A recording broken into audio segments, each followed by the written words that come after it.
ప్రస్తుతం మనతో పాటు టిఆర్ఎస్ పార్టీ సీనియర్ నాయకులు రాకేష్ రెడ్డి గారు ఉన్నారు. రాకేష్ రెడ్డి గారు 10 రోజులుగా అలాగే 10 సంవత్సరాలుగా కూడా డిమాండ్ చేస్తున్నా ఇప్పటి వరకు వీళ్ళ డిమాండ్ నెరవేర్చకపోవడాన్ని ఏ విధంగా చూడాలి? వాస్తవానికి వాళ్ళు కోరుతున్నవి న్యాయమైనటువంటి డిమాండ్లు మాత్రమే, ఏమి గొంతమ్మ కోరికలు కాదు. ఇతర రాష్ట్రాలతో సమానంగా హౌస్ సర్జన్స్ గానీ పీజీ స్టూడెంట్స్ కి స్టైఫండ్ ఇవ్వాలని కోరుకుంటున్నారు. ముఖ్యంగా బీద బడుగు బలహీన వర్గాలకు సంబంధించినటువంటి వాళ్ళు, ఆదివాసీ గిరిజన దళిత బిడ్డలు అది డిగ్రీ అయినా పీజీ అయినా డాక్టర్ కోర్స్ అయినా కూడా స్కాలర్షిప్ లో మీద స్టైఫండ్ మీద డిపెండ్ అయ్యి వాళ్ళు చదువుకుంటారు. దాంట్లో డాక్టర్ కోర్సు అత్యంత ఖరీదైనటువంటి కోర్సు, దాంట్లో చాలా ఖర్చులు ఉంటాయి.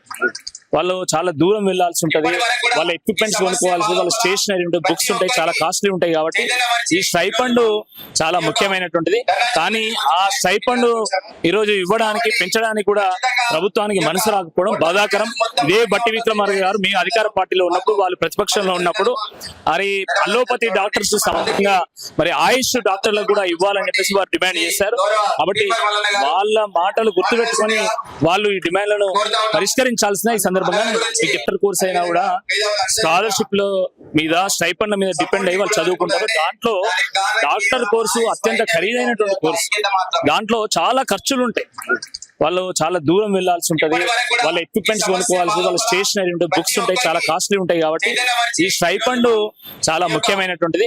కానీ ఆ స్టైఫండ్ ఈరోజు ఇవ్వడానికి పెంచడానికి కూడా ప్రభుత్వానికి మనసు రాకపోవడం బాధాకరం. ఇదే బట్టి విక్రమార్క గారు మీ అధికార పార్టీలో ఉన్నప్పుడు, వాళ్ళు ప్రతిపక్షంలో ఉన్నప్పుడు మరి అలోపతి డాక్టర్స్ సమానంగా మరి ఆయుష్ డాక్టర్లకు కూడా ఇవ్వాలని చెప్పేసి వారు డిమాండ్ చేశారు. కాబట్టి వాళ్ళ మాటలు గుర్తుపెట్టుకొని వాళ్ళు ఈ డిమాండ్లను పరిష్కరించాల్సిన ఈ సందర్భంగా